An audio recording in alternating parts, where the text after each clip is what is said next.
Now, as gunshots echo across the wind-swept, snow-covered reaches of the wild Northwest, Quaker puffed wheat and Quaker puffed rice, the breakfast cereal shot from guns, present the challenge of the Yukon.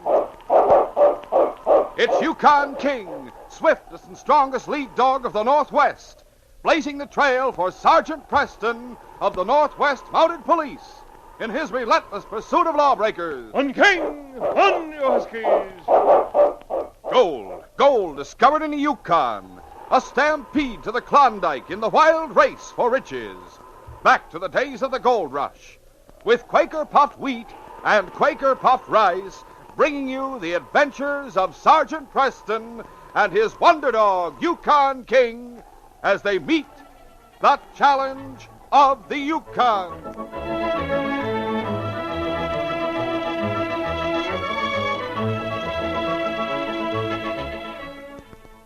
Here's a taste treat you want to repeat. It's Quaker puffed rice and Quaker puffed wheat. These famous ready-to-serve breakfast cereals are actually shot from guns to make 'em bigger and better tasting. They have a come-back for more nut-like flavor, a come-again tender crispness, and they're good for you. Yes, a delicious, nourishing treat, and so easy to serve. Make sure the big red and blue packages of Quaker puffed wheat and Quaker puffed rice are on your breakfast table every morning.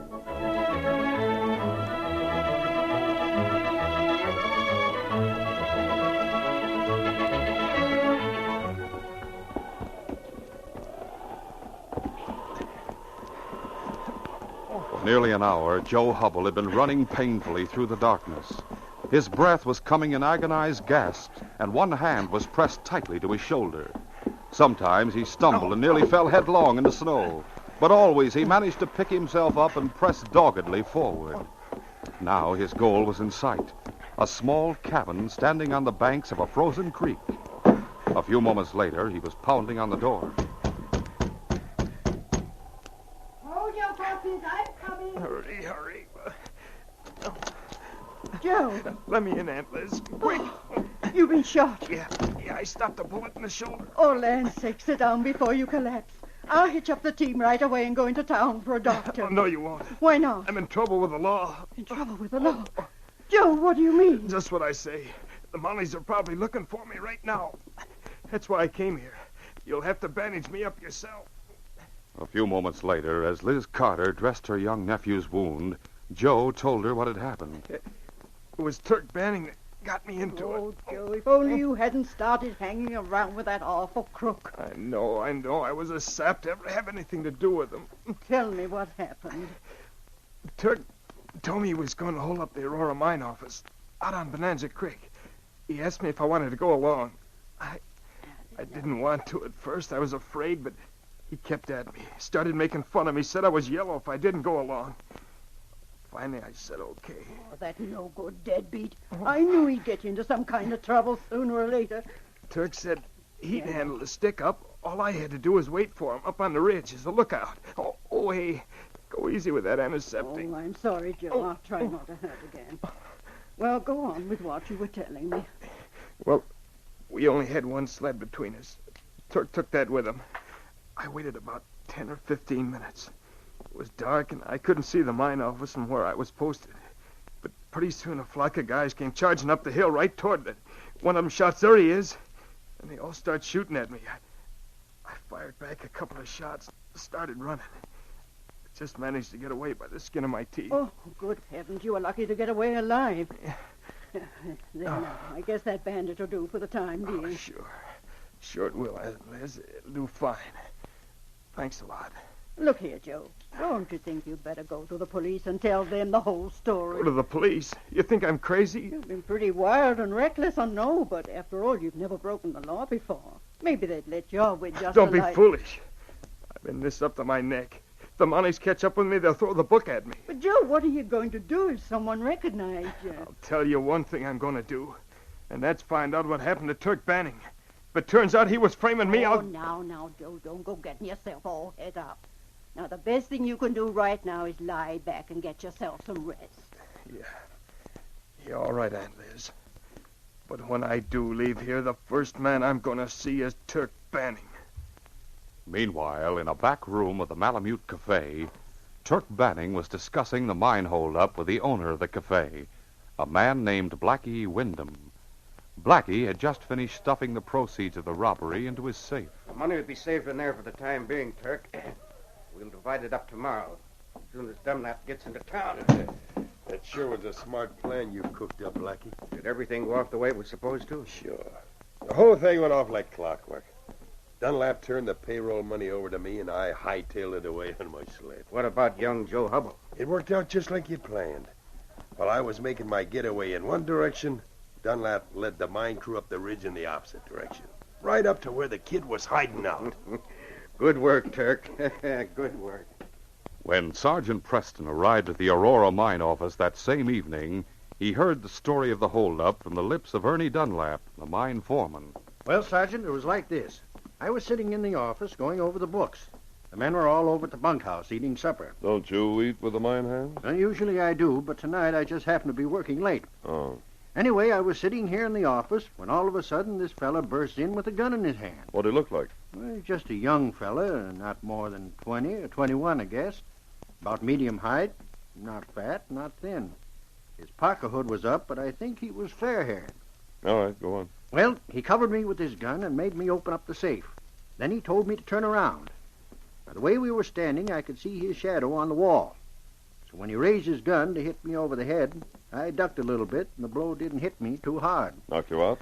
Yeah, but I couldn't have been out more than a few seconds, because when I came to, I got up and ran to the door, and I saw the robber just hightailing it up the ridge. Oh. How much was taken from the safe? The whole month's payroll, nearly $10,000. Strangers should arrive at such an opportune moment for a holdup. What do you mean? He probably figured that the men would be eating supper just about that time. Yes, but you told me you usually eat with them. How do you know you'd be working late in the office on this particular evening? Well, shucks, I don't know. It just happened that way. If it hadn't happened that way, I wonder how we expected to get into the safe. Now, look, Sergeant, you're not insinuating that I was in cahoots with that hold-up man? I'm not insinuating anything. I'm just pointing out the facts. Any charges I have to make will be made later. Come on, King. We'll go up the ridge and see if we can pick up a trail. Yukon King soon picked up Joe Hubble's scent and started off eagerly in pursuit of the fugitive. Half an hour later, Sergeant Preston halted his team in front of Liz Carter's cabin. Okay. What is it, King? Find something? Oh. Blood on the snow. King, I have a hunch the man we're after is young Joe Hubble. Must have been wounded during his getaway, so he made a beeline here to his aunt's cabin. Well, it's too bad for Liz's sake. We'll have to arrest him just the same.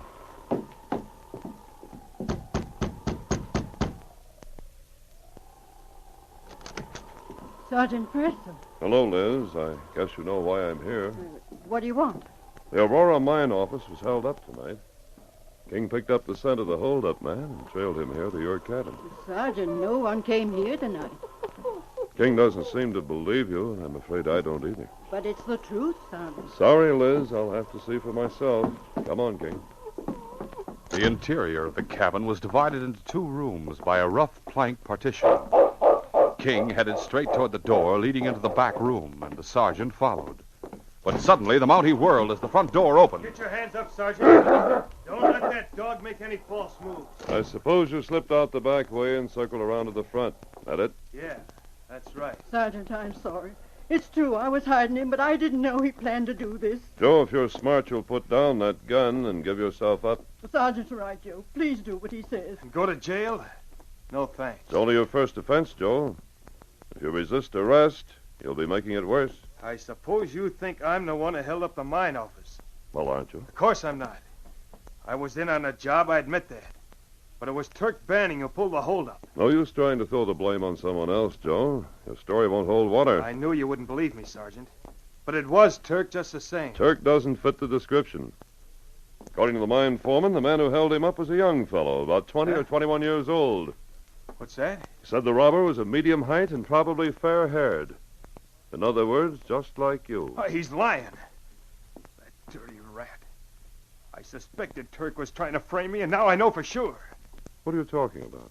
Turk posted me up on the ridge as a lookout, and then he left me there holding the bag so as I'd be caught. He and that mine foreman must be in cahoots. Well, if you're telling me the truth, put down that gun, and I'll see that Turk and the foreman are brought to justice. Don't make me laugh, Sergeant. If I surrender to you, the foreman will swear I was the guy who pulled the holdup. He and Turk will get away with the dough, and I'll take the rap. Joe, what are you going to do? First, I'm going to take the sergeant's gun, and then handcuff him so he can't follow me. And then I'm going after Turk and settle this business in my own way. We'll continue our adventure in just a moment.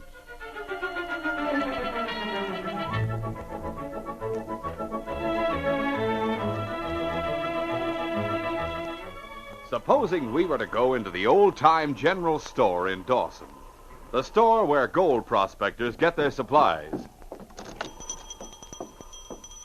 I'll bet the sleepy old-timer who runs this store would really perk up his ears if we told him about Quaker puffed wheat and Quaker puffed rice being shot from guns. Hey, who? What varmint shooting up my store? Well, the only thing I know of that's been shot are the cereals shot from guns. Cereals? Yep, Quaker puffed wheat and Quaker puffed rice. The swellest tasting, ready-to-serve breakfast cereals from here to Whitehorse. But them guns? Why, they're the guns that are loaded with choice, sun-ripened premium grains of rice or wheat.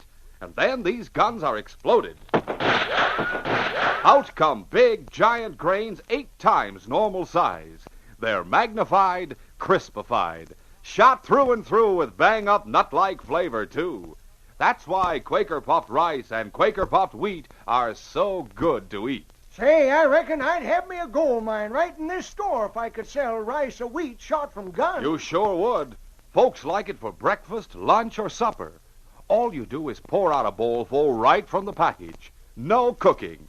Just add milk or cream and top with your favorite fruit. Mighty inviting, I calls it. Mighty nourishing, too. Quaker puffed wheat and Quaker puffed rice furnish added health values of restored natural grain amounts of vitamin B1, niacin, and iron. Well, how can I get me a sack of them? Oh, Quaker puffed wheat and Quaker puffed rice are never sold in bags or bulk. And that's something for you fellas and girls to remember, too. Tell your mom to please look for the red and blue packages with the smiling Quaker man on the front. Then she'll be sure to get the original, crisp, fresh Quaker puffed wheat and Quaker puffed rice.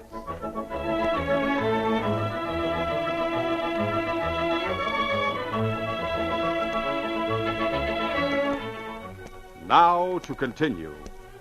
Sergeant Preston had trailed Joe Hubble to his aunt's cabin, but Joe had taken the sergeant by surprise and was covering him with a gun. When the young fugitive realized that he had been framed by Turk Banning and the mine foreman, he vowed to go after Turk and settle matters in his own way. Use your head, Joe. If you leave here looking for trouble, you'll wind up in a worse jam than ever. That's my lookout, not yours. What do you expect to do after you've found Turk? I'm going to make him confess that he and the mine foreman are framing me, that's what. And help yourself to the stolen payroll money, I suppose? Don't worry, Sergeant. I don't want any part of that dough. Now turn around and keep your hands up high. Sorry, Joe, but I'm not going to do it. I said keep your hands up. Either you hand over that gun or I'm going to take it away from you. You crazy? No, and I don't think you Stay are. back, Preston, or this gun will go off. Steady, King. I'm warning you, Preston. You come one step closer and I'll pull the trigger. Go ahead. You've got the nerve. For the last time, don't come any closer. Joe, for heaven's sake, don't shoot. Don't worry, Liz. He's no killer. Sergeant, what's the use? Hand it over, Joe. All right. Take it. Oh, thank heavens. You see, Sergeant, Joe's not really bad. He never would have gotten mixed up in a crime if it hadn't been for Turk Banning. I'm inclined to agree, Liz. And now that he's learned his lesson, couldn't you give him another chance? Why, I'm afraid the only person who can do that's the judge. Joe will have to stand trial. I told you it was hopeless, Aunt Liz. I didn't say that, Joe. Tell me, how'd you expect to make Turk confess that he and the foreman framed you? With a gun, naturally. What other way is there? Confession signed under duress isn't worth the paper it's written on. Sergeant, isn't there any way you can get the goods on those crooks? Yes, there's one sure way, Liz. That is to find the stolen money in their possession. Well, they've probably got it hidden away somewhere. Perhaps we can get Turk to lead us to it. Joe's willing to help me. Oh, sure, I'm willing, Sergeant. But what do you want me to do? I want you to go to Turk. Sergeant Preston explained his plan, and when he was through, Joe Hubble eagerly agreed to cooperate. You bet I'll help you, Sergeant. It sounds like a cinch. Don't be too sure. However, if the plan does work and we're able to recover the stolen money, I'm pretty sure the judge will be lenient with you. I'm praying that plan of yours works out, Sergeant. Sergeant Preston and Joe Hubble left Liz's cabin and headed back to Dawson, with Joe riding the sergeant's sled. When they arrived in town, they halted a short distance from Blackie Wyndham's cafe, which they knew was Turk's favorite hangout. Joe went over and peered through the window of the cafe, then came back and reported to Sergeant Preston. Yeah, he's in there all right, Sergeant. I can see him through the window. Good. I'll wait here in the shadows while you go in and talk to him. When the two of you come out, I'll trail you at a safe distance. Okay.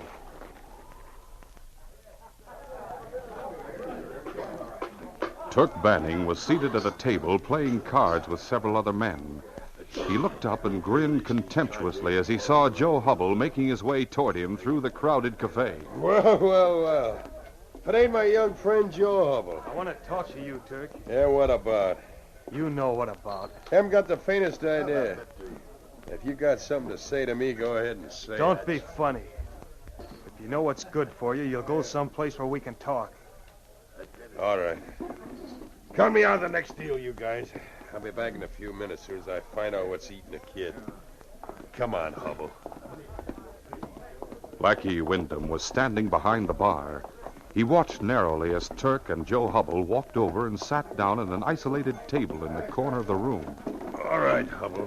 What's on your mind? I've come for my share of that payroll money. What? Don't make me laugh. You dirty polecat. You only let me in on that job tonight so you could use me as a fall guy. That's right, I did. And what are you going to do about it? I'll tell you what I'm going to do about it. Either you cough up or I'm going to the police and tell them the whole story.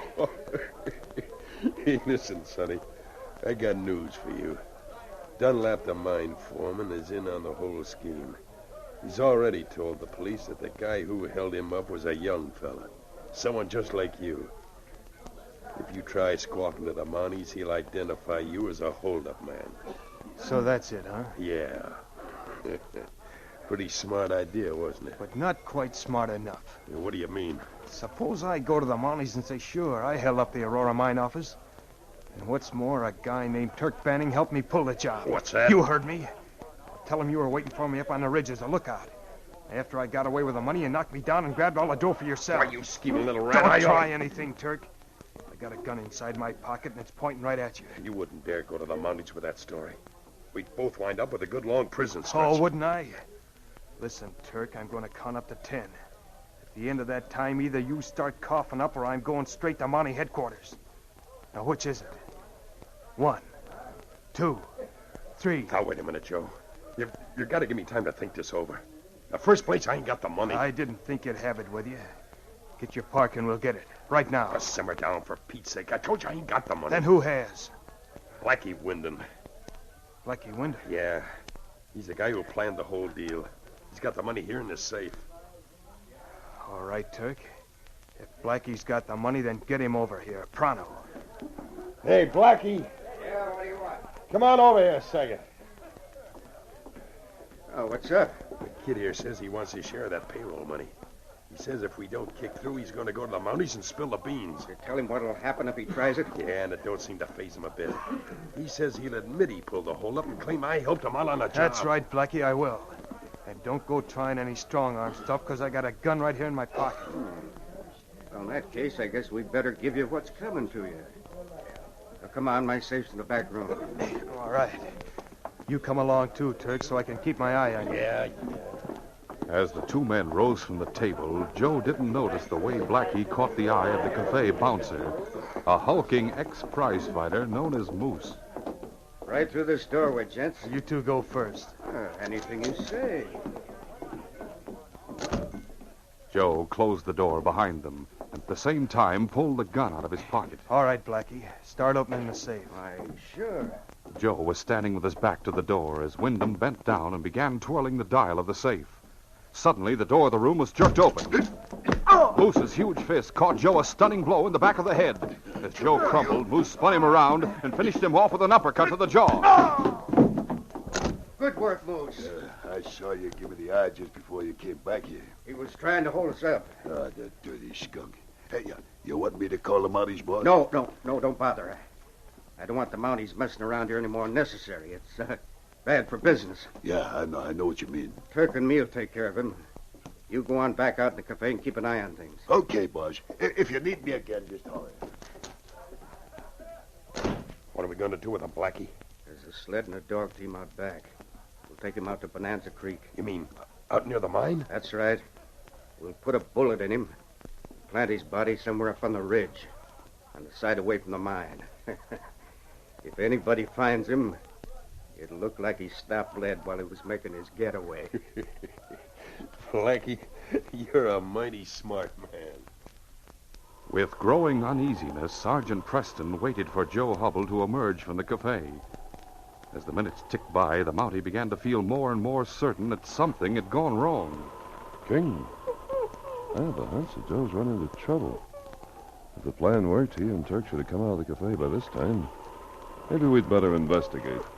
The sergeant paused for a moment outside the cafe and looked in through the window, but he couldn't see either Joe or Turk. So he opened the door and went inside.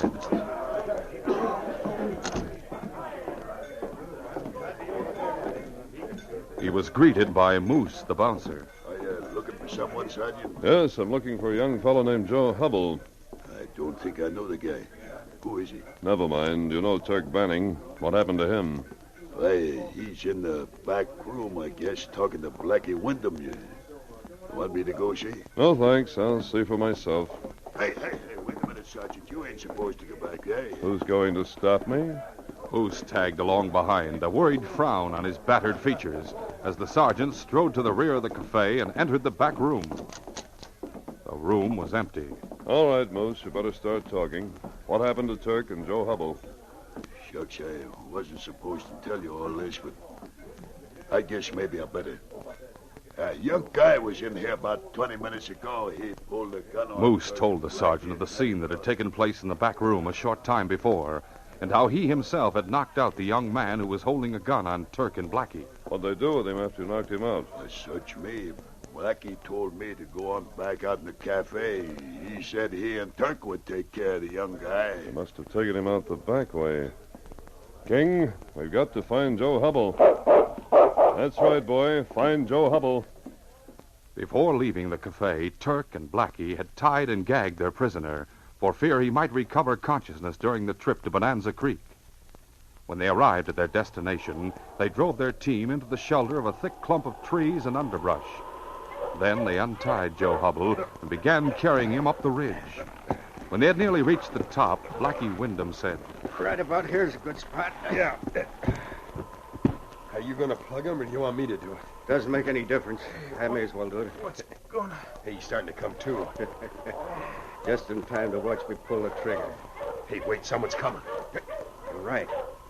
Wonder who's traveling this time of night. The darkness and the thickly clustering trees prevented the two crooks from seeing all the way to the foot of the ridge. They listened intently and heard the team stopping at a point almost directly below them. Yeah, I don't like that, Blackie. What do you suppose it is? I don't know.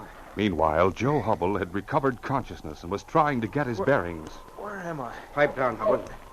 You make any noise right now, and this gun will go off right in your face. Hey, Blackie, whoever he is, he's coming up the slope right toward us. I can hear him. Go on down there, that big clump of underbrush. Get your gun all ready for him. If it looks like trouble, shoot first and ask questions later. In the meantime, I'll stay here and keep my gun on Hubble. Okay. Turk crept quietly down the slope and took up his position. 100 yards below him, Sergeant Preston and King were advancing upward through the darkness. Several minutes went by, tense moments of waiting. Finally, Blackie's attention wavered from his prisoner. His head turned slightly as he glanced down the slope. Joe Hubble saw his chance. I'll take that gun, Blackie. Oh, no, you won't. As the two men grappled with each other, the gun went off accidentally. At the sound of the shot, Preston flung himself flat on the ground. Almost at the same moment, Turk fired at the Mountie. The bullet passed over the sergeant's head. He fired back at the flash. Turk clutched at his shoulder and fell forward through the underbrush. Before he could struggle to his feet, Preston shouted to King. Watch him, boy. Don't let him move. As King raced forward to stand guard over the fallen gunman, Sergeant Preston charged up the slope toward the point where Blackie Wyndham and Joe Hubble were fighting. At that moment, Blackie landed a smashing left on Joe Hubble's jaw. Drop that gun, Blackie. Hey, what the? Joe went sprawling over backward, and Blackie whirled to deal with the sergeant. He raised his gun to shoot. But before he could pull the trigger, the sergeant fired. Oh, my arm! Don't move, Blackie, or next time I'll shoot to kill. You and your partner are under arrest in the name of the Queen. A short time later, the two crooks stood by sullenly, handcuffed together, as Joe told the sergeant what he had learned at the cafe before he was knocked unconscious. According to Turk, Blackie Wyndham planned the whole business. He's got the payroll money in his safe back at the cafe. That's all the evidence we'll need to convict them of the mine robbery. On top of that, they'll be facing a charge of attempted murder. Well, what about Dunlap, the mine foreman, Sergeant? I'll arrest him before we start back to Dawson. We'll stand trial along with Turk and Blackie, and it's a safe bet that any jury will find him guilty, too. Sergeant, do you really think the judge will let me off with a suspended sentence? Why, yes, Joe. I feel sure they'll put you on probation. You've realized your mistake, you've helped locate the stolen money, and you've helped me catch the real criminals. You've earned a second chance, and I'm going to see to it that you get it. Yes, King, this case is closed.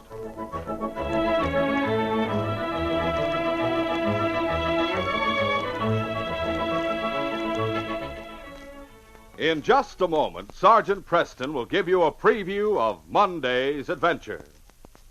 At breakfast time, if you feel like this, ho hum, same old thing to eat, then do this.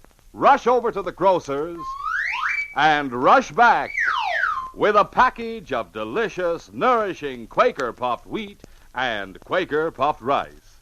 Then pour out a heaping bowlful, top it with milk or cream and fruit, and take a big spoonful. Ah, what tender crispness. What delicious nut-like flavor. Yes, a real appetite waker-upper. So get out of a breakfast rut. Serve yourself a tempting, delicious, nourishing treat.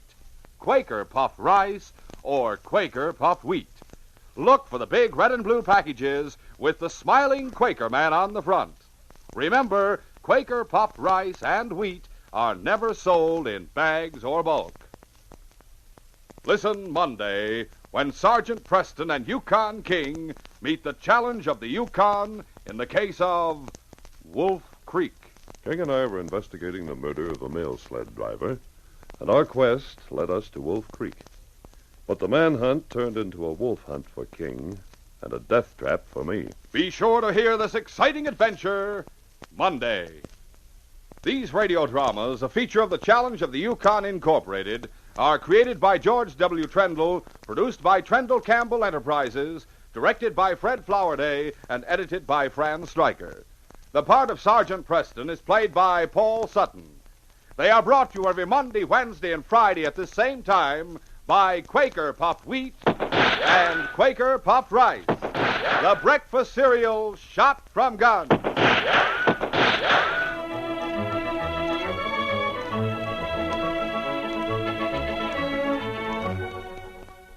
For a delicious hot breakfast, eat Quaker Oats. The giant of the cereals is Quaker Oats. Delicious, nutritious, makes you feel ambitious. The giant of the cereals is Quaker Oats. Say, boys and girls, do you want to be a star someday in sports and activities? Then start on good Quaker Oats breakfast tomorrow. 'Cause nourishing oatmeal gives you more growth and endurance than any other whole grain cereal. Remember, Quaker and Mother's Oats are the same.